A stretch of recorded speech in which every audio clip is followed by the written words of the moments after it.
studying chemistry at the University of Vienna, though. That part is correct, Yes, right? sir. Yeah, yeah. Mhm. You mentioned this highly unusual proposition, but before we go to that proposition itself, why do you think it was you specifically who was approached? Which criteria did you fulfill that was important? Well, first of all, I nobody ever told me the events that happened for me finally being asked whether I was ready to join. I know pretty much what they were looking for candidates for this kind of a job. This I found out, many years It's so later when funny I that did you're research. calling it a job, like it's a 9 to 5, even though we're all like, "Oh my God, this is the most, crazy, exciting thing of all All right, time." mission. Mission, yes, yes, yes. The information I gathered was came out of interviews that were given by two ex-directors of the Directorate S, the Illegals Directorate that was on the part of the first Directorate, espionage, and they were pointing out the character traits that they were looking for.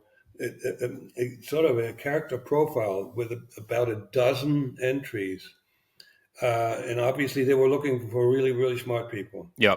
They were looking for people that were fearless. They were looking for people who had no problem with change, and they were looking for people who can make quick decisions, and quick and good decisions. And my favorite was I'm going to finish with that. There were a few more, but my favorite was a well-controlled inclination for adventure. Yeah, absolutely. I mean, what I was always an adventurous kind of person, even as a child, and that goes with high risk tolerance. Collection of those character traits doesn't necessarily making me a better person, but it is rather unusual. Okay, so and it took him 18 months to even figure me out and making sure that I fit the mold, so to speak. 18 months after the first contact, I had 18 months worth of informal contact with one agent who was stationed in Jena, and we talked about everything. He became sort of like my second father because my dad left the family, and this fellow was about 10 years older than me, and I was glad to have a male in my life to share everything, including weaknesses and things that I didn't like, and on and on and on. I was just completely honest, and the guy was he was he. I never met a psychologist who studied me in the KGB. That was him. It was his judgment that he sent to Berlin, and which then triggered the question by the head of the KGB in East Germany. So are you gonna be joining us? So, and at that point, I thought I was in, but not really. Once I said yes, but and actually, that question was a final test, and it was not really the final test, but the final test to just make sure that I'm the right person. He gave me less than 24 hours to come up with the answer. Hmm. So if I had stalled, they would have said, okay, This is not the guy. go yeah, no, go back to your job as a professor at the university. I already was an assistant professor, and no harm done. Okay, they would have just figured, this guy's not quick enough in terms of making decisions, and I'm super quick. I shoot from the hip. Also, the final question is actually a test, whether you'd say yes or no. It was a test. I didn't know it was a test. So after There's you a said, couple of yeah, please go ahead. There was a couple of other tests that I didn't know they were tests. Such as, But can you talk about them? when I said yes, we made arrangements for me to quit the university, and within a month's time, I showed up in Berlin with a suitcase and a briefcase, and not much. I didn't have much in terms of belongings, And I figured, this is the KGB. I would be given a nice place to live. No.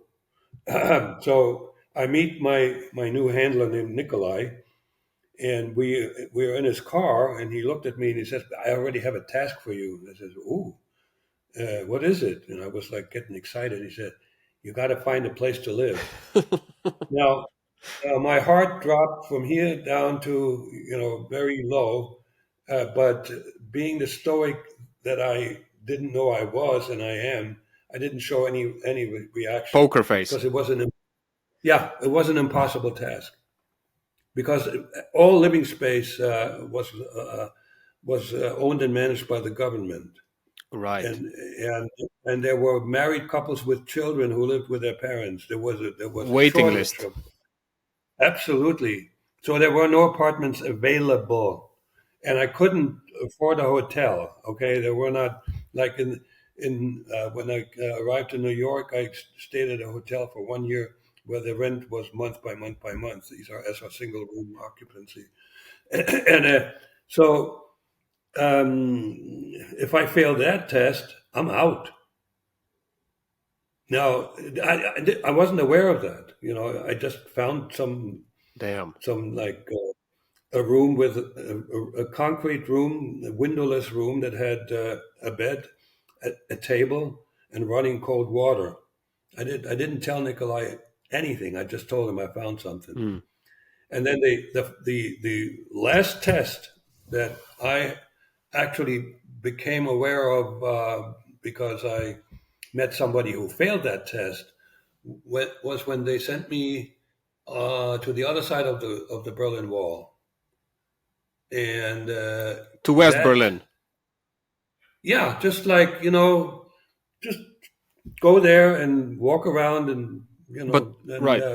But the wall get. was already there, or was it just the Oh bar yeah, the the wall was fence? there. Oh, I see. no, the wall was there. So and I traveled with an East German passport, but I was in enemy territory, right? And I had to go twice. The first time, just just smell the air and look around. Second time, I had to go to an apartment and ring the bell and find a way to talk to the occupants and find out something I know about them or whatever. I don't quite remember, Just a but specific that was person or random? yeah. It was a specific I person. It see. was an operational task. Wow. And the reason that I know that this was also a test because I met a classmate of mine accidentally who who had failed the same test for East German secret police, Stasi. When he came back from his test visit, he told him, "I can't do that." And guess what? He never worked as an engineer. He had a degree in engineering. He had to fight his way through a whole bunch of odd jobs, and eventually wound up trading in model train sets. In hindsight, some of the most dangerous situations I was in my career or wannabe career, that was right at the beginning. Interesting. Yeah. Thank you so much for listening. If you enjoyed what you heard, please consider subscribing and following Smart Cookies on YouTube, Apple Podcasts, and Spotify. And if you really liked what you heard, feel free to go on and become my benefactor on Patreon. So I'll be able to keep having these awesome conversations with really, really smart folks. Which brings me to my existing patrons, in effect, producers of this podcast, a set of absolute legends without whom Smart Cookies would not exist in the first place. My immense gratitude goes to Miha Medved, Medinho, Gordan, Lorenzo, Mila, Veronica, Teja, Jurechuk, Goran, and Carmen. Your support means everything, so thank you.